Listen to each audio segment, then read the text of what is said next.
Hello, welcome back to another In Your Pocket Tuesday. This is the inspiration piece for the week. So I utilized a lot of the blues and purples from in the gray from the inspiration piece on this layout. So what I'm doing here is I'm just putting some washi tape on a white piece of cardstock and then I'm punching it out with my heart punch from Stampin' Up.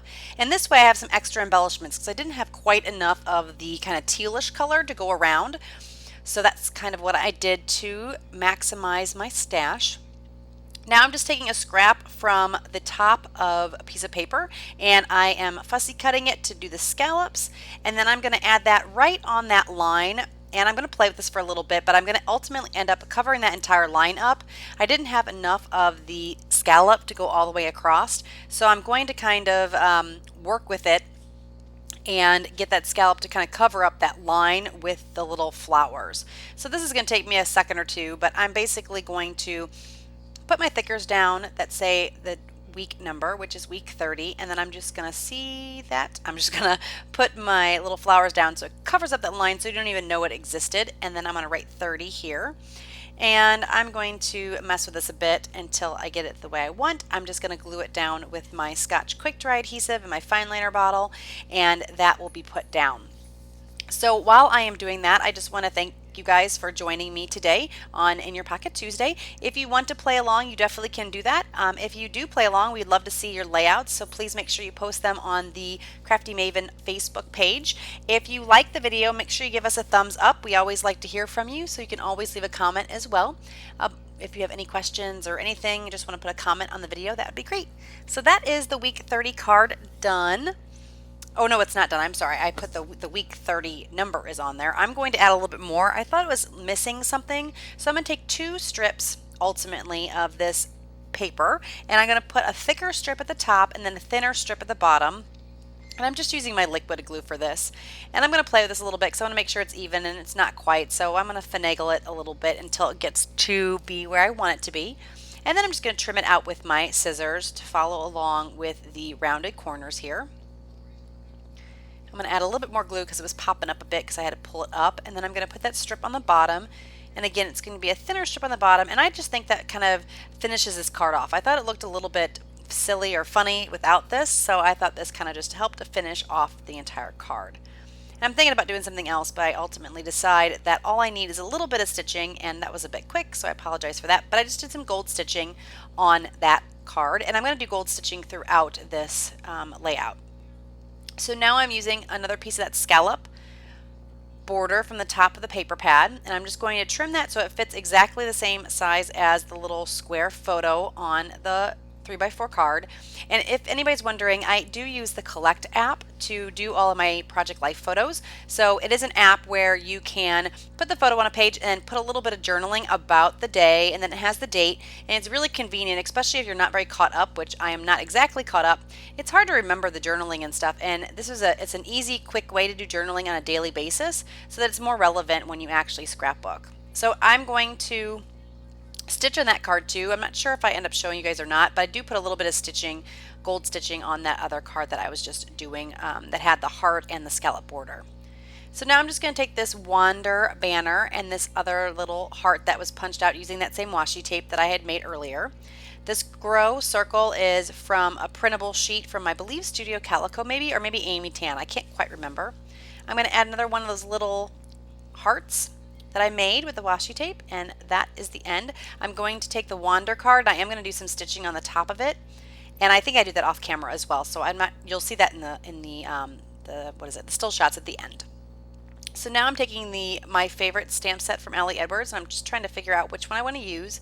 And I determined I'm going to use the Memories, and I'm going to use a plum colored ink from Stampin' Up, and I'll bring it here in just a second. So it's called Rich Razzleberry. And it's kind of a little bit of a reddish, a little bit more red than purple compared to some of the other ones that I'm using on the page, or the colors I'm using on the page, but I do like it. There are some other elements that I use a little bit later that have kind of a more reddish purple, and I think it matches well. And then that banner stamp is just a stamp from Ali Edwards that's stamped in a gray color. And I'm going to glue this all down, and I'm going to end up stitching on this one as well. That little blue card is from a die cut pack that I've had in my stash for quite some time. And that little heart, or flower, I'm sorry, is a basic gray. And here is the stitching that I'm doing, just a zigzag stitch to add some texture on the top and bottom of that border piece that goes across the middle and then on the little card. Here is just a journaling card that I have stamped. It says or love you. That is another Allie Edwards stamp. I don't remember exactly which stamp set it is. It was a stamp that I had borrowed from a friend at a crop, so I don't have the name of the stamp set, but I'm just I'm just gluing down the little hearts that I made earlier and some more of those basic gray flowers, and I'm journaling on that card, and I'm going to add a little bit of stitching at the top, and that card set is done. For this one, I am going to add a couple different printable sheets that I'm going to cut out, and I thought that card looked a little plain, so I'm going to end up using some of that purple paper, but I'm going to do that here after I fussy cut out these shapes. Both of these I think are from Studio Calico printable set. I'm not quite sure. I've had them for quite some time and they've just been in my little color cards. And then that little wood veneer with the purple arrow or chevron is really cute. And I've had that in my stash for quite some time. I got it from an old Scraptastic kit.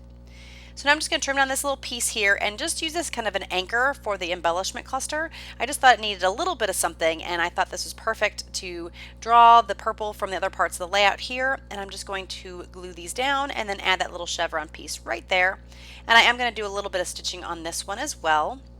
So I just did a zigzag stitch at the very, very top. And again, it's in that gold thread.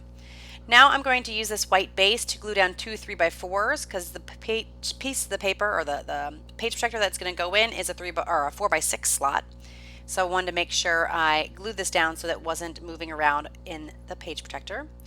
That little kind of doily that's cut in half is from a Recollections die cut pack, and that chipboard piece is from a basic gray scrapbook kit. That the same kit that the little flowers, the purple flowers came in earlier. And then I'm going to use these stickers to spell out cuties. And once I put them down, I feel like I need something also on this part of the layout. So I'm going to end up doing a little strip of that purple paper and make it into a banner shape. And then I'm bringing that blue color up to the top by adding that little asterisk. So I'm going to end up taking this polka dot paper here and I'm going to trim it, the little white piece off that was still on there, and then trim it into a banner, please. And I'm going to place that down. And then once I place this down, I'm going to put the thickers back on, and then I'm going to go through and stitch all the way across these letters here. So once I do that, I'm going to glue everything down, and then you'll see what that ends up looking like in a few minutes after I end up gluing everything. I also thought the top looked like it needed something, so I'm just going to a little bit of this strip of paper again just to bring the purple at the top. The cards just seem floaty to me, so I feel like this is kind of grounding them and bringing your eye into the page. So I think this just adds the little bit that it needs. So I'm just going to glue that down with some Scotch Quick Dry. And then I'll end up adding that chipboard piece on the top of that using some Quick Dry as well. I always use liquid glue most of the time with my chipboard pieces because even though they do stick really well, sometimes when I first put them down, they don't always stay stuck. So I think that's usually the best bet, and then I don't have to worry about pieces falling off of my page protector. This one I'm just going to do some simple journaling and add that die cut little flower that's from the basic gray scrapbook kit as well. Next I'm working on this card, and this has a little bit of everything from a couple different collections. The little arrow is from October Afternoon. The little ticket, I think maybe Dear Lizzie, I can't remember exactly where that ticket came from. And that flare is, I think, from a Scraptastic kit. I'm just going to add some journaling lines and journal on this card. And that little badge is going to go on the outside of the page protector. I find that it adds too much bulk to put it on the inside of the page protector, so I end up sticking it on the outside, and I did some stitching on that one as well. Here is just some chipboard words that say keep it, and I'm just going to move them so they're kind of centered on the card, and then that one's going to be done. Keeping that one simple. Here I'm going to use some more of those hearts that I punched out that I put washi tape on, and then another one of those chevron arrows, and I'm going to glue them down to a little bit adhesive, and then I'm going to stitch through each one of those. And I'm also putting a little cut apart sheet or printable over on the picture, and I'm going to stitch through that as well. And that says let's get away. So here's where I stitch on those and just stitch across, again just bringing that gold across the page. And then here I believe is my last card of the set, and I'm going to just glue some things down here, a little stamp arrow that says today, and then I'm going to put a little stitching on this one, and that's going to be it. I have still photos after this. If you have any questions about anything that I did, just let me know in the comments below. Thanks again for joining me, and I will talk to you again very, very soon. Bye-bye.